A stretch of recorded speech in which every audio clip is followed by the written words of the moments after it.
La Confédération africaine de handball en conclave à l'Aïoun. Tenant son conseil d'administration dans la plus grande ville du Sahara marocain, la Confédération a eu des discussions approfondies sur le développement du handball sur le continent africain. Dans ce sens, la ville de l'Aïoun a été désignée pour abriter la 45e édition du championnat d'Afrique des clubs champions de handball hommes et femmes. Un choix qui reflète le développement de cette ville en tant que centre sportif.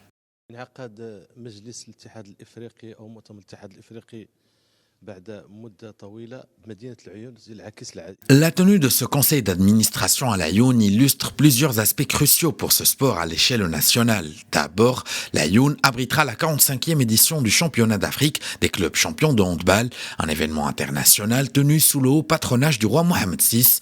La tenue de ce conclave consacre aussi l'importance de la ville de l'Aïoun pour ce sport au niveau continental, chose prouvée par la tenue de ce conseil d'administration avec nos pairs africains. Tous ont répondu présent sans exception.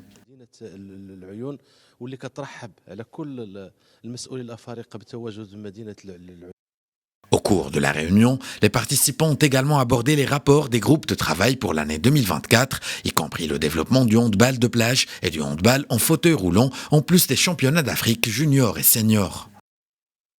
Et ça a été également l'occasion pour le conseil d'administration de donner sa caution pour la mise en œuvre du programme d'activité 2025. Cela prouve qu'il y a du travail qui a été fait et également la Confédération africaine de handball a au cours de ce conseil annoncé que nous avons noué des accords de partenariat avec certaines entreprises de la communication, avec des équipementiers, et le conseil d'administration a donné son approbation pour que ces accords de partenariat puissent être mis en œuvre. Cet événement reflète l'engagement du Royaume à développer ce sport et à renforcer son rôle dans le développement social et économique.